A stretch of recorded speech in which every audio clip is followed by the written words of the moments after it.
Democrats are confused why President Trump's foreign policy seems to be working. The media experts demonstrate they know nothing about gender or babies. And we check the mailbag. I'm Ben Shapiro. This is The Ben Shapiro Show.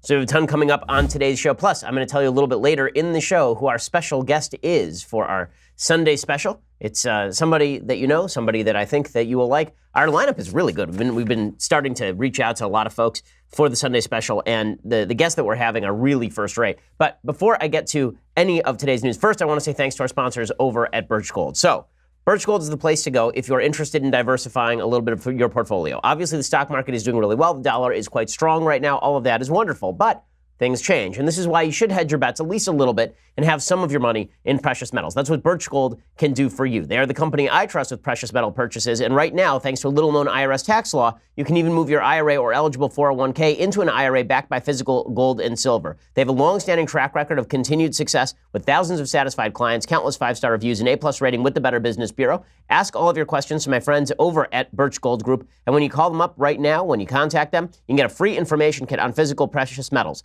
This comprehensive 16-page kit shows how gold and silver can protect your savings, how you can legally move that IRA or 401k out of stocks and bonds into a precious metals IRA. To get that no-cost, no-obligation kit right now, go to birchgold.com/Ben, birchgold.com/Ben. If you are interested in hedging your bets, if you're interested in hedging against inflation or the possibility of corruption in the government or just volatility generally, it's not a bad idea to have at least a little bit of your money in precious metals. Birchgold.com/Ben. Use that /Ben so they know that we sent you. Okay, so President Trump has had a very good week on foreign policy, a very good week on foreign policy. First of all, there was the removal of the United States from the Iran deal, which was, as I've said many times, a very strong move, a useful move. Also, President Trump was able to bring home 3 American citizens who had been held captive in North Korea. They thanked him for it. All of this very good for President Trump. And Democrats are sort of baffled by all of this. They don't understand why is it that Donald Trump, this rube, this supposed idiot, why is it that his foreign policy seems to be achieving greater results than Barack Obama's awful foreign policy, which was based very much on the idea of a world working together where we reach out our hand, an open hand, and we never threaten. No, we never threaten. If we do threaten, we don't really mean it, like in Syria. But instead, what we really should do is we should all just hug it out. Why is it that Donald Trump's view is working better? And why does it resonate more with Americans? Why is it? You can see the puzzlement on the faces of the folks in the media. They just cannot understand why it is that Donald Trump seems to be succeeding in this way. The latest indicator comes courtesy of NBC's Haley Jackson. So Haley Jackson was covering President Trump's photo op with the Koreans, with the American citizens in North Korea who'd been released. And Trump went to meet them on the tarmac at like 2 a.m., 3 a.m., and then he spoke about it. And watch NBC's coverage here, because it truly is amazing. When you juxtapose this coverage with the coverage of the media at Bo Bergdahl's release back to the United States by ISIS, you recall that Bo Bergdahl had been taken prisoner, rather, by al-Qaeda, and you recall that the President of the United States traded 5 top terrorists for Bo Bergdahl, who was in fact a traitor. Right? It turns out that he was being tried for desertion. And Bo Bergdahl, this was treated as a wonderful thing. You know, Barack Obama had a photo op in the Rose Garden with Bo Bergdahl's parents talking about how wonderful it was to bring Bo Bergdahl home, this American hero, bringing him home. Obama didn't call him a hero. Other members of his administration did. And the media covered this straight. Right? They covered it. Look at what Barack Obama did. That's just so magnificent. It's so wonderful. Well, there's no question that these particular American citizens were not, in fact, deserters from the American military, and we didn't have to trade terrorists to get them back. But watch NBC's coverage. Here's Haley Jackson. But what was striking was that listen, Donald Trump's a former reality show producer. This was a staged production meant for television, meant for the cameras, meant to be shown and seen here in this country and around the world. You had floodlights lighting up this 30 by 50-foot American flag hanging in between 2 ladder trucks as the plane carrying these men rolled in. This moment when the president and first lady holding hands went up the stairs, spending 6 minutes in private conversation, and then unexpectedly, because we didn't think that was going to happen, unexpectedly coming over with these men and taking a number of questions from reporters who had gathered around in front, yelling questions. Okay, look at that. Look at that photo op, that staged photo op. How terrible that photo op. You mean like the exact photo op that Barack Obama did in the Rose Garden with Bo Bergdahl's parents to announce the return of a deserter in exchange for terrorists? You mean like that photo op that the media didn't call a photo op? And if you'd said it was a photo op, no, you were not allowed to say it was a photo op. It was bad to say that it was a photo op. Because obviously, listen, the president of the United States at that point, he was well deserving of a victory lap. Listen, are these all photo ops? Of course they're photo ops. Of course it's a photo op. When President Trump goes on the tarmac to meet with people at 2 a.m., that's a photo op. Okay, if I were to meet somebody at 2 a.m., the only reason I would do that is for a photo op. I'm not even sure I would meet members of my family at 2 a.m. on a tarmac. I mean, it's really early in the morning. I need my sleep. But for the media to critique this by saying, oh, look at Trump, he's a reality show producer. This is what's so funny. The media can't understand how a reality TV guy became president of the United States because he was the second reality TV guy to become president of the United States. The first was Barack Obama. All of these photo ops, all the scripted nonsense, it existed for Barack Obama too. The media just refused to call it out. And then there's John Brennan. John Brennan is former CIA director under Barack Obama, and he says that Kim Jong-un has obviously duped President Trump. How does he know that Kim Jong-un has duped President Trump? Well, he doesn't. But he was there when Barack Obama was being duped by the Iranians. He was there when North Korea was duping Barack Obama.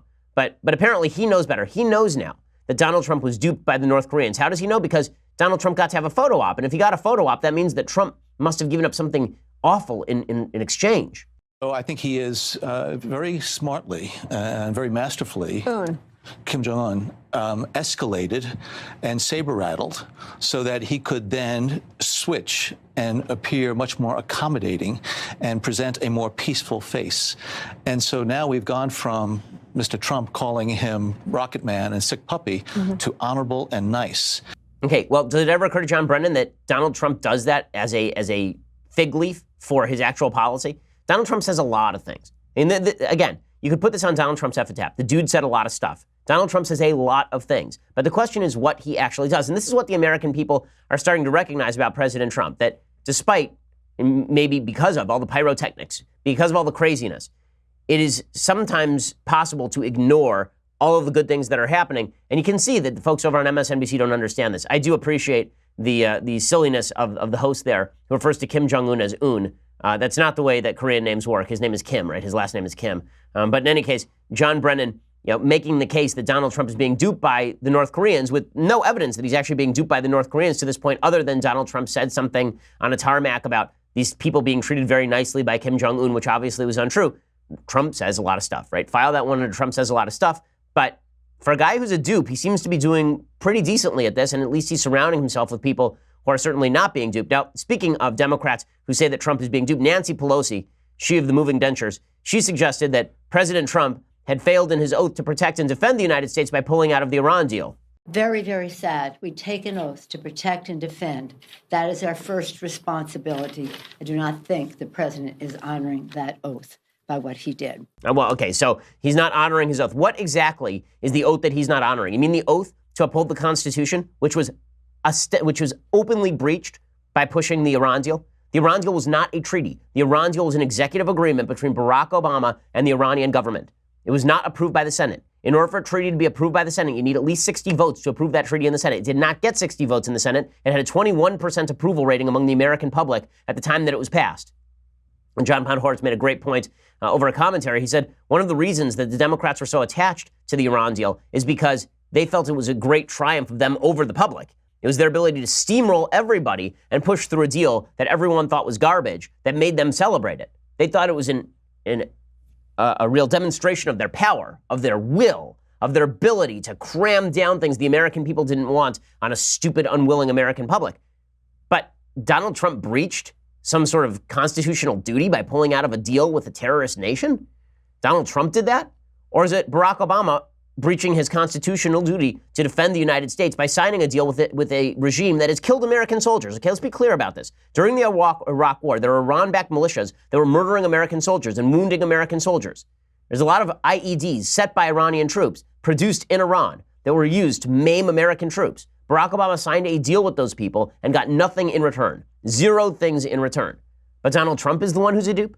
Donald Trump is the one who's a fool? There's a reason why the American people are trusting Republicans more on foreign policy these days than they trust Democrats. And part of that is because the American people, when it comes to foreign policy, they're not as sanguine about the possibilities of a beautiful world as Democrats are. Democrats seem to always believe that if we are just nice to everyone else will be nice to us. That is not true. You're nice to everybody else until they are mean to you. At that point, you clock them. That's an American foreign policy that I think that the American people agree with. Another demonstration of this, obviously, is the Democrats' newfound opposition to Gina Haspel. Gina Haspel, of course, is the CIA nominee to be director, first female director in the history of the CIA. And Democrats are just fighting mad about this. How could Gina Haspel even be considered, considering that she worked at the CIA at a time when the CIA was engaged in waterboarding of terrorists? How could they possibly do all of this? Now, they were totally fine when John Brennan was at CIA. Didn't matter that John Brennan worked at the CIA at the time when waterboarding had been approved. It didn't matter that half the people at the CIA were at the CIA at the time when waterboarding was used. But now, even the remote idea that waterboarding was a necessary evil, that it was something that we had to do, but it did not constitute formal torture, that has been thrown out. We can't, no, if you say this, it makes you a cruel, inhumane, bad person. Now, John McCain has said some of these same things about waterboarding, but I have a little more sympathy for John McCain saying them, considering the man was actually tortured in custody for 7 years. I have a little more sympathy hearing that from John McCain, who was tortured for no reason, legitimately no reason, other than to try and break him. I have more sympathy for that position from McCain than I do from Dianne Feinstein, who knows better than to assume the best about people like Khalid Sheikh Mohammed. One of the things that was hilarious this week is Khalid Sheikh Mohammed, who was one of the masterminds of 9/11. There were suggestions that he was going to be allowed to testify against Gina Haspel, that they were going to bring an actual terrorist responsible for 9/11 out of jail so that he could talk about the horrors he experienced at the hands of Gina Haspel. If you want to make Gina Haspel president of the United States, that is the best way to do that. Seriously, bring a terrorist out there to talk about how Gina Haspel was mean to him. Okay, I would vote for her for president after hearing that, because Khalid Sheikh Mohammed deserved every little bit of everything that he got. But beyond that, he also gave us a lot of actionable intelligence because we waterboarded him. In just a second, I'm going to show you a clip of Dick Cheney. I'm going to play for you a clip of Dick Cheney talking specifically about how Democrats really don't get it, right? He explains why it is that waterboarding was a necessary thing at the time, and again, demonstrates why it is that so many Americans are not going to trust Democrats on foreign policy for quite a while after Barack Obama. But first, I want to say thanks to our sponsors over at Bull and Branch. So, here's the reality. You're not sleeping well. But one of the reasons you're not sleeping well is because you have a set of crappy sheets, right? You just went to your local retailer and you got a set of sheets for like $50 and you slapped them on there and it feels like you're sleeping on plastic. If you want the best sheets that you can possibly sleep on at a really affordable price, go to Bull and Branch. So Bull and Branch makes everything from bedding to blankets, and it's made from pure 100% organic cotton. It starts out super soft. It gets softer over time. You buy directly from them, so you're essentially paying wholesale prices. Luxury sheets can cost up to $1,000 in stores, but you don't have to spend that much money over at Bull and Branch. It's a couple of $100. Everyone who tries Bull and Branch sheets love them. Actually, we like them so much that we legitimately took sheets in our house and threw them out and bought Bull and Branch sheets instead because they are just that much more comfortable. It's very difficult to sleep on non-Bull and Branch sheets after you've slept on Bull and Branch sheets, which is pretty much the only downside. Shipping is free. You can try them for 30 nights, and if you don't love them, you send them back for a refund. I doubt you're going to want to send them back. They are that good. To get you started right now, my listeners get $50 off your first set of sheets at bullandbranch.com, promo code Ben. That's bullandbranch.com, promo code Ben. Again, go to bullandbranch.com, promo code Ben, and you get $50 off your first set of sheets. The sheets are just phenomenal. You'll really, really enjoy them, I promise. Check them out, bullandbranch.com, promo code Ben. Okay, so speaking of Democratic inability to understand the heart of the American public, the truth is that in elections in the United States, from basically World War II on, Republicans were trusted with security far more than Democrats. So after the end of World War II, and really with the rise of President Eisenhower in the 1952 election, since then, Republicans have won every foreign policy election, and they lost a lot of domestic elections. So they won, Eisenhower won on a foreign policy Cold War, I'm going to end the war in Korea-based election, and then Richard Nixon won on a restoration of security-based election. We're going to end the war in Vietnam with victory and peace through victory, right? That was going to be the idea from Richard Nixon. And then end of the Cold War, Ronald Reagan ran on the idea that the Soviet Union was an evil empire. And from 1980 to 1988, the Republicans were present. From 1988 to 1992, in the aftermath of that, George H.W. Bush was there to sort of do the cleanup in the aftermath of the Cold War. Then you got onto domestic issues, right? It was the economy, stupid, that got Bill Clinton into office in 1992. But as terrorism was rising, then George W. Bush was trusted more on foreign policy in the 2000 election. And obviously, he didn't even win the popular vote there. But by 2004, clearly security was at the top of the agenda. And he won a hard-fought re-election battle against John Kerry. By 2008, the American people were ready to move on from national security. They didn't want to hear about the Iraq War anymore. They were tired of the Iraq War. They'd been convinced by the media that the Iraq War was the wrong thing to do because there weren't massive stockpiles of new WMD found in Iraq in the first place. And so we had a domestic policy election, and Barack Obama won on the basis of that. Okay, but the reality is that when it comes to crises in foreign policy, Republicans are trusted more than Democrats because Republicans are more realistic than Democrats on all this stuff. They are. They see the world as a dark place filled with people who are trying to kill us, and we have to strengthen our hand. And this is why Dick Cheney, for all the talk about him being this evil Darth Vader-esque figure, There are a lot of folks in the United States who believe, well, maybe you need Darth Vader if you're staring down somebody even worse. Well, here's Dick Cheney talking about why the use of waterboarding during the War on Terror was a useful thing.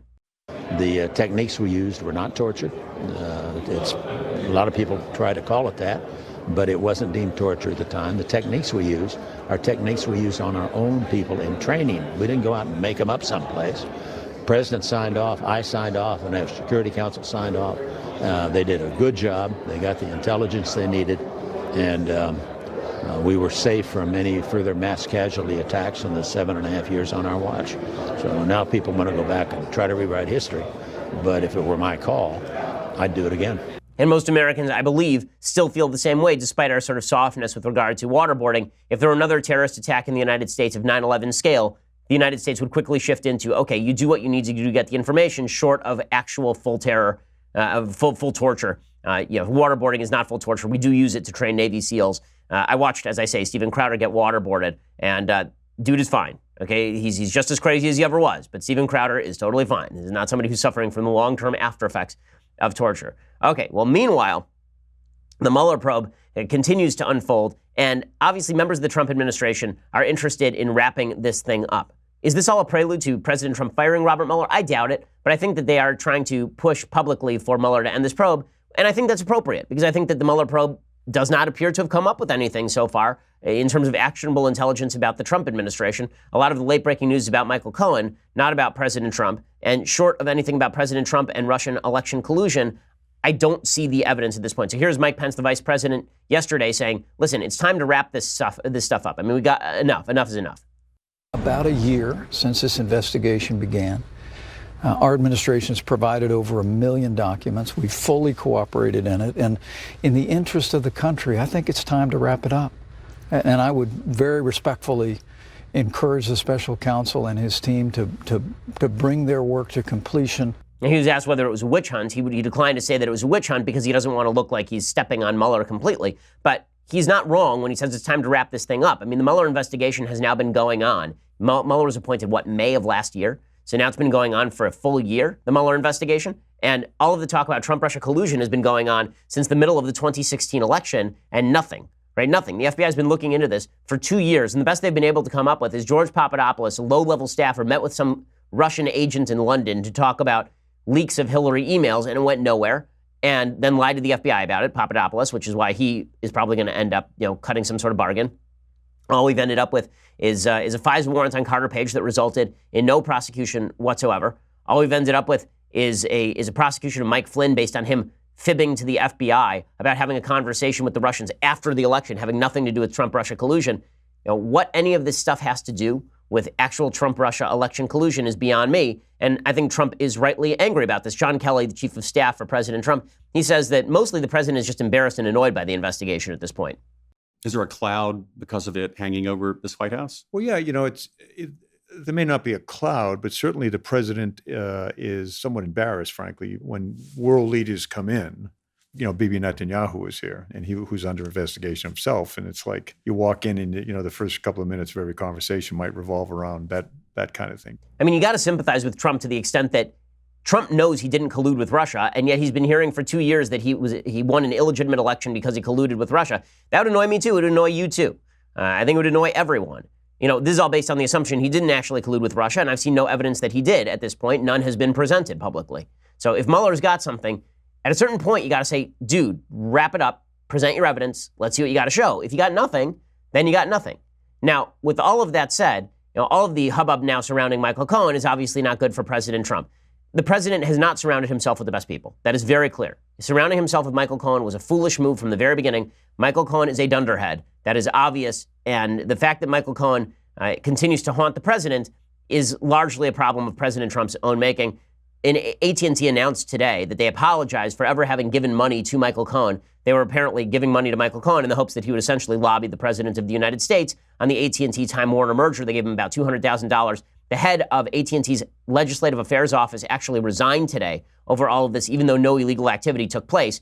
They can give Michael Cohen any amount of money they want. It's really up to Michael Cohen to register as a lobbyist. But it does make it difficult for the president of the United States to claim that he's trying to drain the swamp when all the people around him are raking in the cash like Michael Cohen. Under my administration, we're fighting against the lobbyists, the special interests, and the corrupt Washington politics. After years of rebuilding foreign countries, of which a lot of people partake in the cost of rebuilding those foreign countries, we are finally rebuilding our country. Okay, so when he says drain the swamp in these rallies, it's difficult to say that while Michael Cohen is pulling down $2 million to be friends with Donald Trump. It makes things very awkward. It's why Donald Trump needs to excise these people from his life.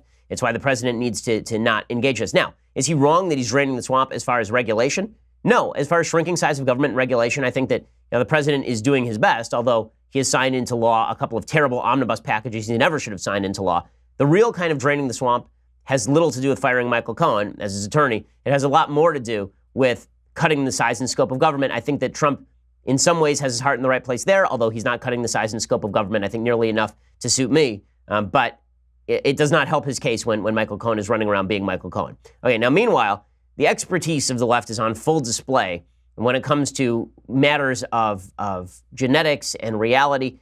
It's so bizarre. There are a lot of folks on the left. I spend my life going to college campuses and being told that I do not fully understand science, I'm going to explain in a second why it is the left that apparently does not fully understand science, at least lately. But first, I want to say thanks to our sponsors over at American Innovation. So American Innovation is a brand new podcast from Wondery, and it's awesome. Okay, I've listened to a few of their first episodes, and it really is good. Okay, the American Innovations is hosted by popular science author Stephen Johnson, and they tell you stories behind a lot of the science that you've heard of, but you don't know the backstory to. So they tell you the full story behind DNA and the mapping of the human genome. They tell you the whole story, the whole backstory behind the rise of the personal computer, how it happened, artificial intelligence, all of these things. You become smarter just by listening to this podcast. It's not a typical science podcast, just a guy talking into a mic about science. You're not only going to hear about the science behind some of America's greatest innovations, you'll actually be immersed in the dramatic moments behind the people, place, and time that led to the amazing discoveries that we are all living in, that we all get to benefit from in our lives. The first 6 episodes are actually written by New York Times bestselling author Sam Kean. You can hear the first 3 episodes right now by searching for American Innovations on Apple Podcasts. So this weekend, when you're not listening to my Sunday special,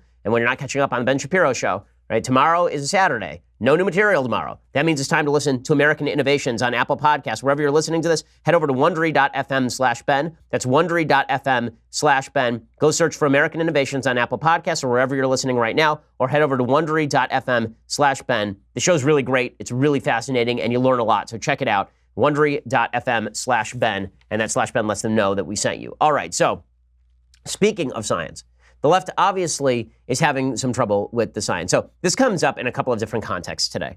Context number one, apparently Donald Trump told John McEnroe, the former number 1 seeded tennis player, who's now, he's got to be pushing 60, John McEnroe. But John McEnroe was apparently at some event, and Donald Trump passed a note up to him offering to pay John McEnroe $1 million if he would play a match with Serena Williams. Here is John McEnroe talking about it. I was calling a match, and suddenly I get this envelope, and it's from Donald Trump, who's promoter galore. Little did I know what was going to end up happening, nor I believe anyone else. So he wrote me a letter, said, dear John, I want to offer you $1 million again to play either Serena or Venus. And so over the course of time, literally, my kids, my daughters have, Dad, I don't know if you can beat Serena. I'm like, God, I didn't even get my kids on my side. Okay, the answer is he could probably beat Serena. Okay, but CNN's Christine Brennan says no. Either Venus or Serena would have pummeled John McEnroe, the former number 1 player in the world. First of all, are you talking about in their primes? Because no. Are you talking about when John McEnroe is 60? Still probably no is the truth. But here they're talking about it on CNN. And obviously, female power means that women have the same musculature and capacity in sports as men. If you're stupid. So here is Christine Brennan trying to explain. Can we talk about him saying that he was sure that he would have beaten Serena or Venus Williams? I mean, I don't think he can be so sure. Well, he's in his late 50s, Brianna, and I don't think anyone would want to see that, but I think Serena or Venus would have pummeled him a la Billie Jean King over Bobby Riggs back in 1973. Okay. Billie Jean King beat Bobby Riggs because Bobby Riggs threw the match. Okay, he legitimately threw the match, and he was a drunk old dude. Okay, the idea that match is one of the great annoyances for anyone who knows anything about sports. It is such an annoyance when people say that Billie Jean King beat Bobby Riggs straight up. Okay, Bobby Riggs threw the match before the match. Okay, there's very little doubt about this at this point. And here's my proof that John McEnroe would in fact beat Serena Williams. Okay, and certainly in his prime would have beat Serena Williams, no question. First of all, Serena Williams has said before she doesn't play on the men's tour because she wouldn't win on the men's tour. This is obviously true. Okay, many years ago, very early in Venus and Serena's career, 1998, Serena Williams decided she thought she could beat some men. So she was in an ATP Tour office at the Australian Open, and a guy named Karsten Brash, who you've never heard of because he was an okay player, but he wasn't anything special. He was once a top 40 player at his best, but at this point, when he met Serena Williams in 1998, he was ranked 203rd in the world. 203rd in the world. So Serena was talking about how she might be able to beat some of the men, and he said, okay, want to play a match? And so both Serena and Venus showed up to play matches with him, right, just for fun. So Brash, this is according to USA Today, the date was set and the day arrived. Brash played a warm-up round of golf in the morning, then came to Melbourne Park. The threesome went to the backcourt where each sister would have a one-set shot at Brash. Word had spread around the grounds the event was taking place, which caused tournament officials to restrict admittance to the area to only those with badges. Brash smoked and sipped beers during the changeovers, and to be honest, no longer looked the part of a fit professional athlete. Brash led 5-0 over Serena before winning the set 6-1, and then posted a 6-2 set victory over Venus.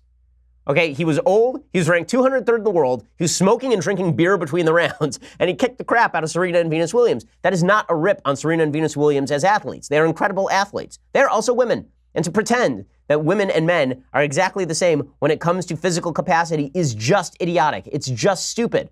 Okay, she is the greatest female tennis player of all time. But her fastest recorded serve was 129 miles per hour. Okay? The fastest recorded men's serve is 163 miles per hour.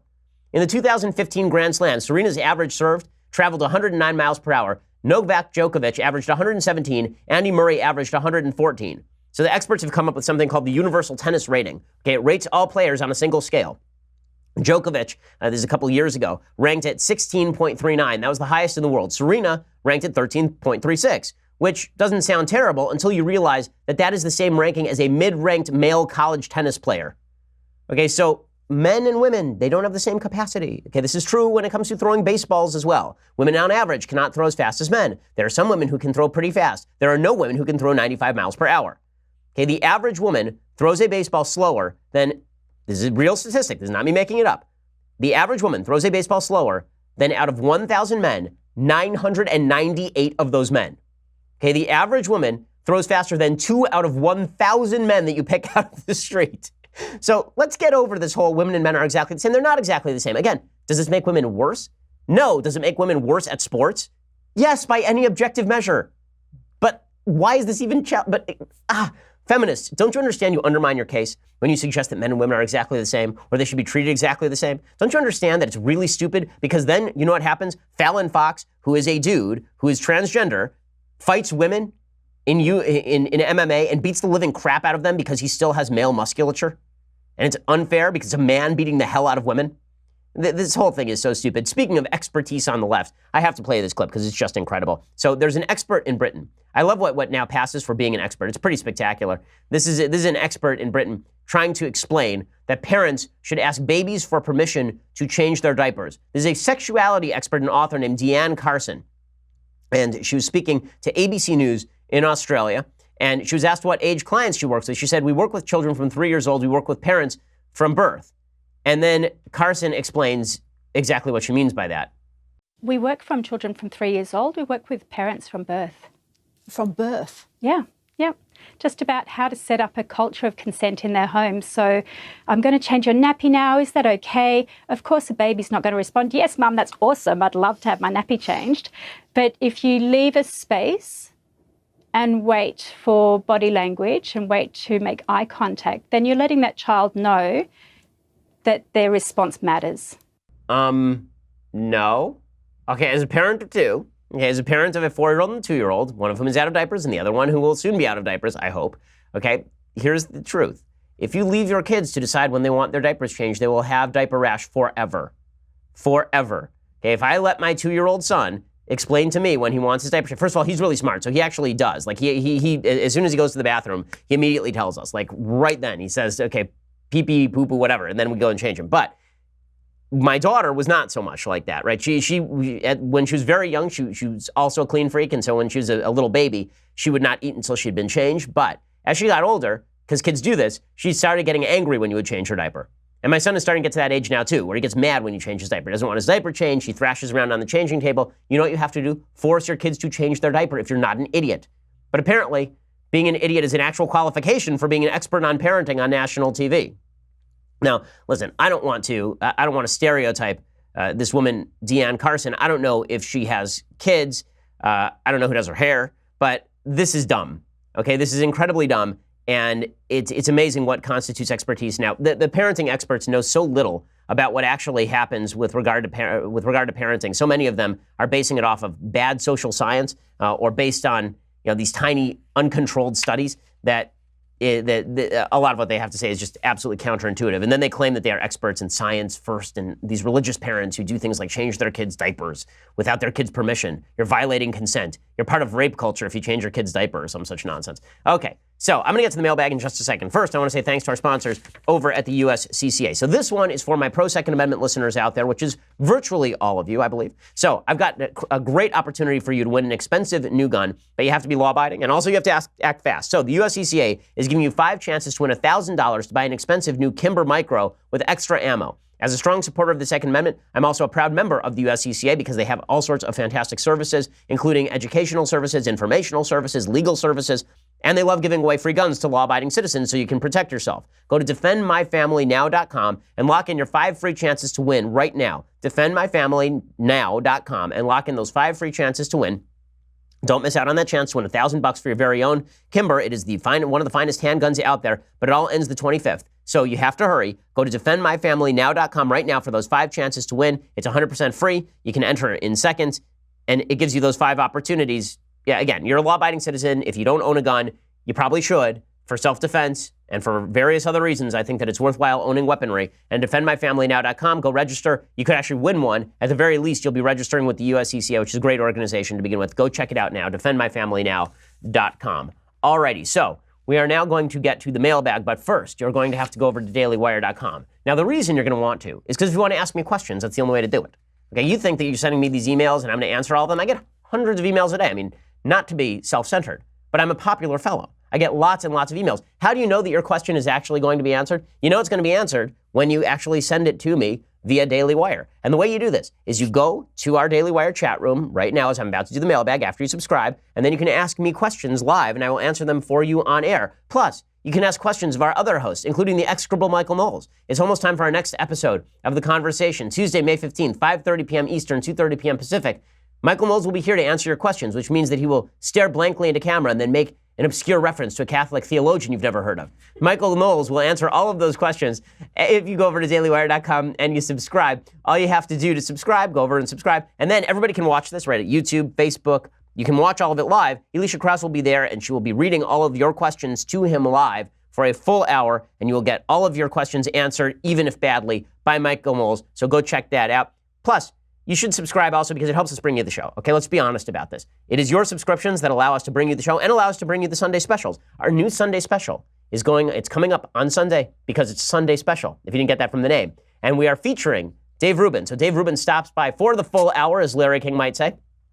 And it is excellent. It's a lot of fun to listen to. You've seen a lot of hubbub about the intellectual dark web this week. Well, Dave is a charter member and a connector within the intellectual dark web, and we'll have full discussions about Dave's philosophy and the stuff that Dave has to say. Well, and here's a little bit of what it sounded like when I sat down with Dave Rubin. One of the great things about Dave Rubin is that the first time I was introduced to you, I think it was probably on your show. I don't think we knew each other before I was on your show. And you are, I think, one of the best interviewers in the business. So people normally see stuff like this and expect us to see the chairs reversed. Yeah. But what's really fun about this, I actually want to ask you about some of your own journey, because you don't actually get to talk about that too much on your show. Very quickly, though, just for the record, clearly, by you being an interviewer, you stole this from me. I was the one that came up with the idea of the interview. No question. Two people sitting there talking it out. That was cultural appropriation. And you have culturally appropriated it from me. I just want to put that. Oh yeah, and then just like America, we're going to culturally appropriate from others, and then we're going to make the best of it and make more money. So I mean, that's our actual plan. It should be really, really good, so you're going to want to check it out. So go over to our Sunday special. That's why you should auto-subscribe. Go over to iTunes, leave us a review, subscribe. If you want the annual subscription, then you get the annual subscription, which comes along with this, the very greatest in leftist tears, hot or cold vessels. It is just fantastic. That's $99 a year. Your annual is better than your monthly. Check it all out over at dailywire.com. We are the largest, fastest growing conservative podcast in the nation.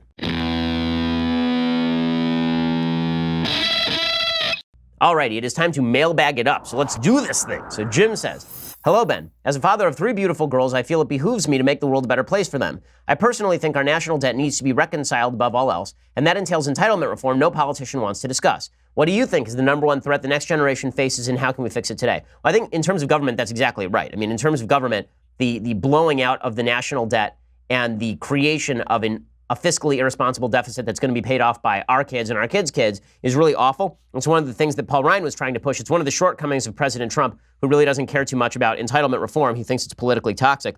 He may be right that it's politically toxic, but you got to do it anyway. Because if you actually want to save the country, you can't be waiting until 20 years from now when Social Security goes fully bankrupt, not even 20 years, probably 10, 15 years from now when it goes fully bankrupt, and you're looking at drastically raising taxes or continuing to blow out our national debt, which essentially outsources our foreign policy to people who own our debt, puts us in severe fiscal need.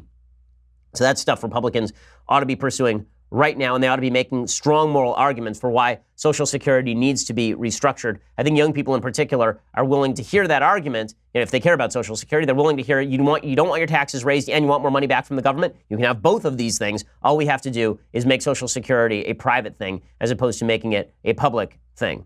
Okay, Noah says, hi, Ben. I'm a new Daily Wire subscriber. I was wondering what you would say President Trump's greatest accomplishment as president is at this time. He has a bunch of accomplishments that I think are really great. I think the tax cuts are excellent. I think that his stacking of the courts is probably the single best thing. His stacking of the courts with conservatives who are going to be on those courts for decades is an excellent, necessary thing, because otherwise the judiciary just becomes a tool of the left. Beyond that, obviously the movement of the embassy to Jerusalem, pulling out of the Iran deal, all of that is terrific. Cutting down on regulation. The man's got a lot of accomplishments. I mean, I can't be unhappy with his policy so far. I think his policy so far has been terrific. As I've said, 2 top members of the administration, A- on executive policy, C+ on legislative policy, D to F on rhetoric. I think his rhetoric has improved of late. He hasn't had any big Charlottesville boo-boos as he used to. Hopefully that lasts, but it's a day ending in Y, so there'll be a tweet storm coming soon. Susan says, question, hey Ben, you clearly have amazing recall. I imagine much of that is IQ, but any tips for the layperson of the world to help us keep our memory sharp? Well, when it comes to actively attempting to memorize, I'm lucky because I have a pretty good memory for things I want to think about. But what I do find helps is writing stuff down. So not even looking back at what you've written down, but the very act of writing things down is very helpful. It's a good study method for kids who are in school. If you're in high school, you're in junior high, you're trying to study for a test, write things and write them by hand, not type. Okay? Typing, it doesn't get in your head quite as much. Grab a pen, write down the stuff you want to remember. The very act of writing almost engraves it on your memory. So I would highly recommend that as a memory tool. Also, you then have notes that you can later use. I make a mistake, I think, when I read books. I've had this discussion with a couple of people in recent interviews. Jordan Peterson, most specifically, I think, talked about highlighting books. I believe it was Jordan. I am not somebody who highlights my books because I have a lot of reverence for the written word and for books, and I don't like defacing my books. But I was hearing from, it wasn't Jordan, it was somebody else, and it's going to annoy me now.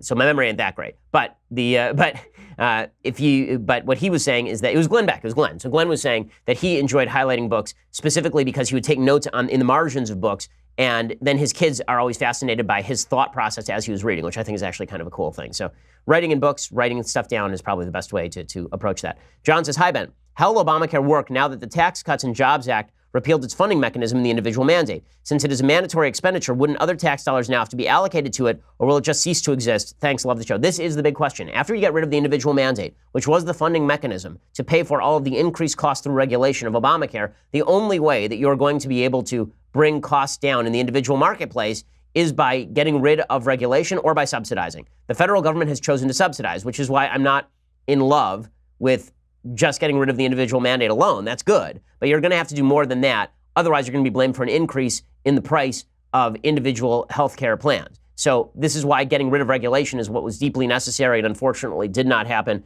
That's a major shortcoming of Republican Congress, and it behooves us to remember that. Chris says, Ben, can you explain the central banking system and the purpose of the Federal Reserve, the positive and negative sides alike, please? So the Federal Reserve was originally established in the beginning of the Depression, basically. And it was established in order to say to banks that if you lose all of your money, we can provide you a certain percentage of your money back to you.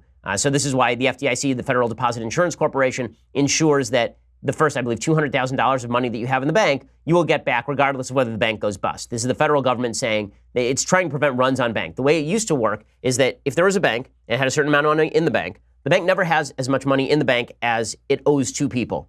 Right? Because when you give money to the bank doesn't just keep it in the back room. The bank lends that out to people at interest. That's how the bank makes its money. Well, what happens if everybody who has their money stored in the bank goes and asks for their money at the same time? The bank doesn't have that money. It goes bankrupt and starts trying to call in loans. Right? This is what happened at the beginning of the Great Depression. Everybody started going to the bank and withdrawing their money from the bank. So the solution by the federal government was the Federal Deposit Insurance Corporation, which is run by the Fed. And the idea there was that they were going to be able to insure your losses by banks. Now, the problem with this is it does create a significant amount of moral hazard. Moral hazard being that banks can now be loosey-goosey about the amount of money that they lend out, knowing that the federal government is going to back their play at the end or bail them out in the end.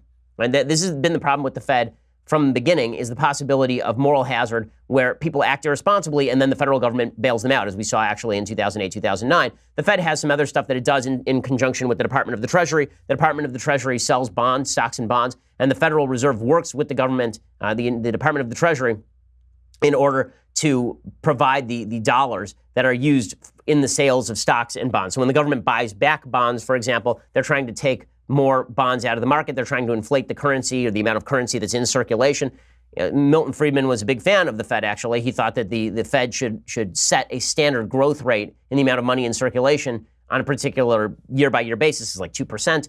Then there are people who are Chicago school economists think the Fed ought to exist and the Fed ought to have control over the amount of money in circulation. And then there's the Vienna School of Economics, which suggests that we should be on a gold standard and the government shouldn't be able to manipulate the amount of currency that's in circulation. That happens through a sort of complex process between the Fed and the Department of the Treasury. I tend to be on the Vienna School of Economics side. I'm not a big fan of the Federal Reserve. I think the Federal Reserve, it creates a sense of security that I think is unwarranted.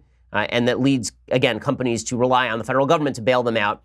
And now bailouts are enshrined in the Dodd-Frank Act, and that really needs to be gutted as well. I mean, that's something else that the Republicans ought to be pursuing right now as well. Okay, let's see. Harrison says, hey, Ben, I was wondering what your opinion is of a negative income tax such as the one proposed by Milton Friedman as an alternative to the welfare state. So as an alternative to the welfare state, I'm for it. As an adjunct to the welfare state, I'm against it. So the negative income tax is that idea that based on your income, we basically guarantee you a minimum income. It's basically a universal basic income. He says that you should have a negative income tax based on the amount of money that you make, and we will sign a check to you back from the federal government for a particular amount of money, but it's not going to be dependent on the amount of money that you make completely, and it's also not going to require that you be single, for example, that you're a single mother. And it's not going to be welfare state based. It's going to be a certain sliding scale that we give you of a consistent amount of money that goes into your bank account, and that is what it is. And it would be a lot cheaper than the welfare state, no question. You wouldn't need the infrastructure of the welfare state. So I agree that as an alternative to the welfare state, it would be great. I tend to oppose both of them because I don't think that that's a useful thing, and rely instead on private charity. Thomas says, hi, Ben. In regards to progressivism plaguing the nation, do you see America ever returning to its more conservative Judeo-Christian roots, and what would it take to get us there? I think that what it would take to get us there is to recognize that our moral roots are Judeo-Christian, whether you like it or not. This is an argument that I've been having repeatedly with a lot of folks who are Enlightenment thinkers, neo-Enlightenment thinkers. I've had this argument now with Sam Harris and with not really with Jonah Goldberg openly, but I would certainly like to discuss it with Jonah. I think he'd probably agree with me, actually. And I've had this argument with Michael Shermer. There are a lot of people who I've had this argument about Steven Pinker.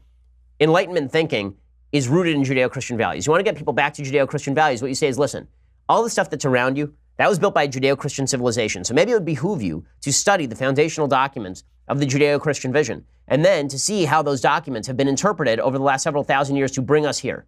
Okay, because there's this myth that's going around that what happened is that in the 18th century, late 18th century, early 19th century, there was a vast shift in public thinking. And the thinking went, we reject the Bible. And from that came everything grand. That is a lie. It is not historically true. It is not philosophically true. It is not morally true. And I think that we need to debunk that if we are actually going to fight for Judeo-Christian values. Okay, Derek says, salutations, Ben. I want to ask, why does the left hate Western culture Almost everything great about the modern world is due to the progress of Western civilization, yet the left loathes the very foundations that made such an incredible world. It's mind-boggling. Sincerely, Derek. Well, I think that what the left sees when they see Western civilization is inequality. So the reason the left hates Western civilization is because the left says, as Marx said, that individual human beings are created by the system in which we live. We don't have free will in the sense that we can really move beyond the system. What we have to do is tear down the system. We have to tear it out at its roots, and then we can build a better, more utopian world. And from that utopian world will come a transcendental man, will come a new type of human being who's kinder and more generous and better to other human beings. But that can only change if you get rid of the system itself. And so what the left tends to focus on is all of the shortcomings of the system. So what are the shortcomings of the system in the freest, most prosperous time in human history? Well, the shortcomings of the system are lack of soul. So throughout the 20th century, the left kept saying that even during the 1950s, when everybody was booming and it seemed like America was finally starting to move beyond its racial problem. I mean, the civil rights movement really starts in the 50s, not the 60s. And there's real change coming in America, all of it good, or at least a large part of it good. Feminism is early, first stage feminism is beginning, and all of that is good. The left says, no, the reason there is sexism, the reason there is racism, the reason there is brutality is because of this capitalist system. And all of these people who you see who are engaged in the capitalist system are truly empty souls. These are people who have nothing to live for. They're just shells of their former self. They're missing meaning. And that missing meaning is a generation of Western civilization. It was generated by Western civilization. So all we have to do is get rid of all of these Western civilized notions about freedom, individual rights. We have to get rid of this whole shtick about capitalism. And when we do that, we will have a better human being and a better world. So that's the reason. They're trying to propose a utopian vision to replace the Western civilized vision, failing to recognize, of course, that all of the good stuff around them is inextricably intertwined with the principles that generated it in the first place. Fernando says, I got asked this question during dinner with a couple friends. What is a soul? I did not know how to answer. What do you believe in as the definition of a soul? So this is a hard question because obviously the soul is unprovable.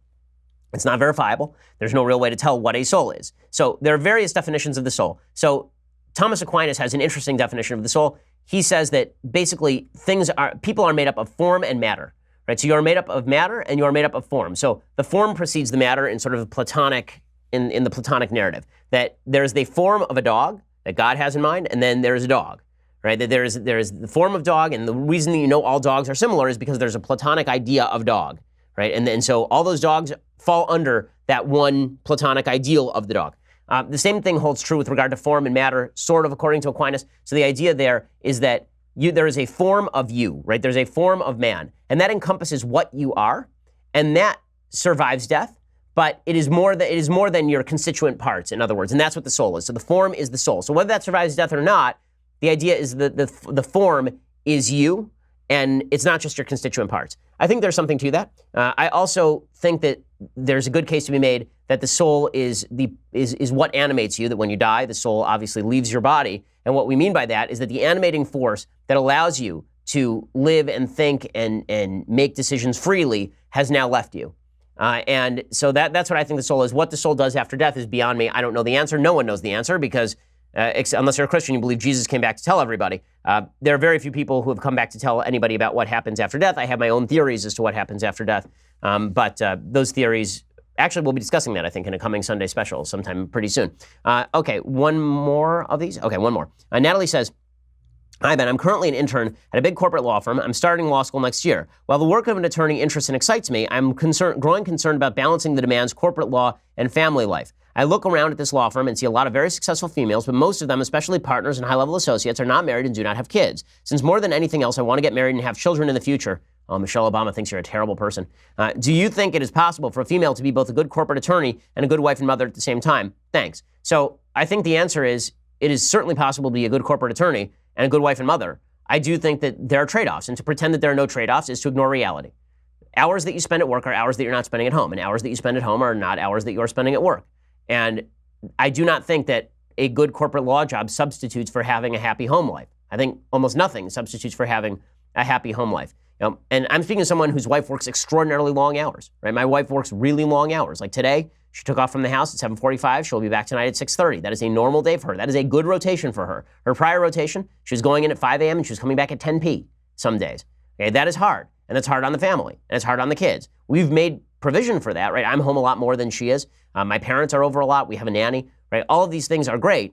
But is it a trade-off? Of course it's a trade-off, and it's a trade-off that she struggles with and she feels every day.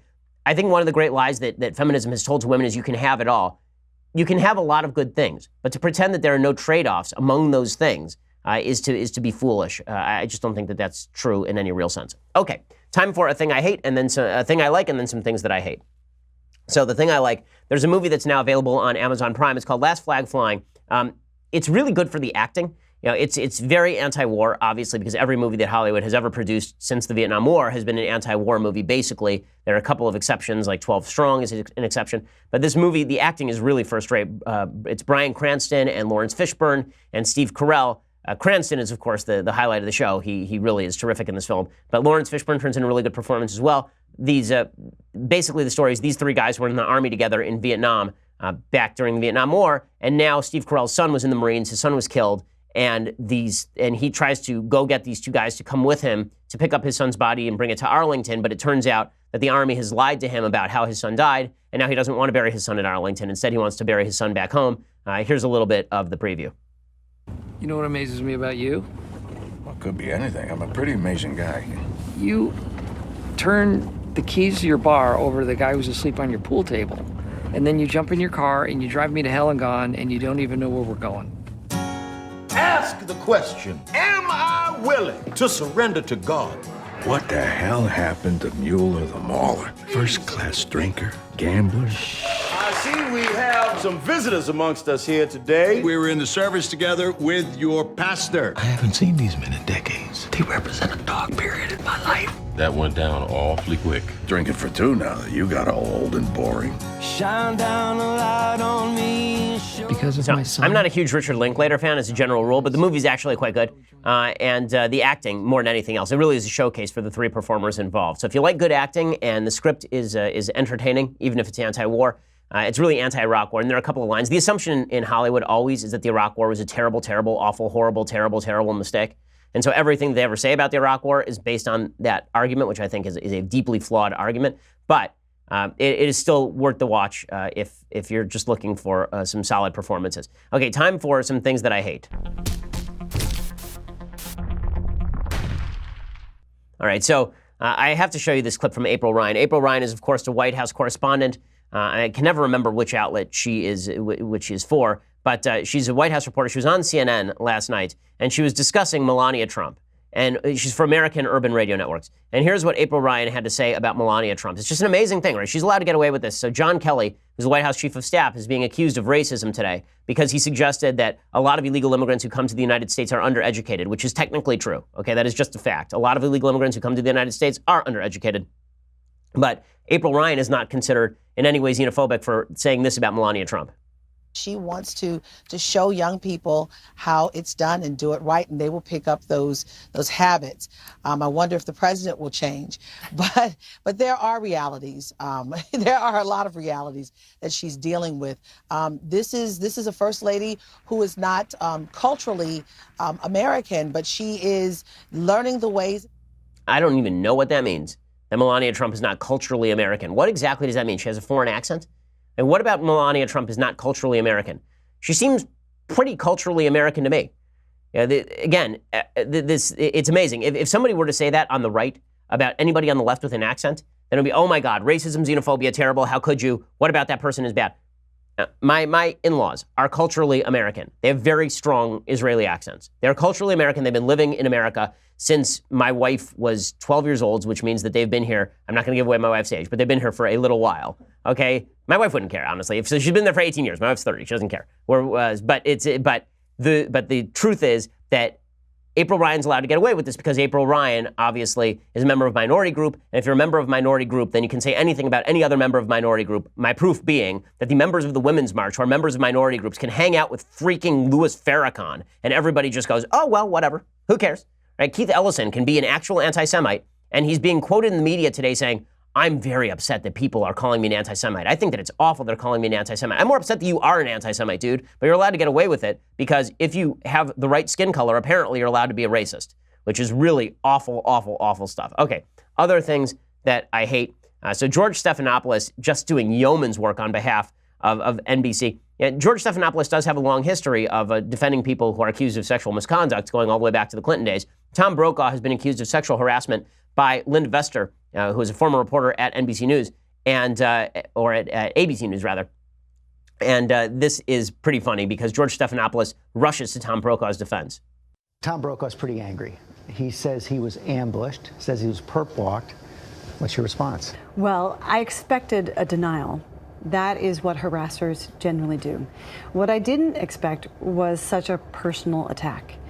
And what I'm concerned about is the message that that sends to women inside NBC News about whether or not they are safe to report somebody who is powerful, if they get that kind of backlash. In that letter, he describes you as a colleague who has trouble with the truth. Are you absolutely convinced that everything you remember about that incident, those incidents with Tom Brokaw, what happened? George, my memory of those incidents is crystal clear. The notes that I took immediately afterward are crystal clear. Okay, so Linda Vester from NBC News, obviously George Stephanopoulos from ABC News. Imagine him. Would he ask those questions of Stormy Daniels? Right, really. Stormy Daniels, who's an actual porn star, right, who, shall we say, has some problems in her life. I think it's fair to say Stormy Daniels is a person with some problems in her life. Would George Stephanopoulos sit there and ask, Donald Trump has said that you're lying. Do you truly recall what happened? Are you sure you recall every minute of what happened? We say, he's very upset, Donald Trump. He's very, very upset with you. He's pretty angry. Are you absolutely convinced that what you're saying is true? Like, come on. I know that NBC News investigated itself and cleared itself, but you don't get to investigate and clear yourself well and then bring out a bunch of women who are not Linda Vester in order to talk about how Tom Brokaw was wonderful to women. Amazing how the media will circle the wagons and from the Me Too movement, actually, as soon as it's a member of their own who's really under the gun, somebody who is considered an iconic figure in the media. Alrighty, so we will be back here next week. Have yourself a wonderful weekend. Don't try to spoil things too much. I'm Ben Shapiro. This is The Ben Shapiro Show. The Ben Shapiro Show is produced by Mathis Glover, executive producer Jeremy Boring, senior producer Jonathan Hay. Our technical producer is Austin Stevens, edited by Alex Zingaro. Audio is mixed by Mike Coromina. Hair and makeup is by Jesua Alvera. The Ben Shapiro Show is a Daily Wire Forward Publishing production. Copyright Forward Publishing 2018.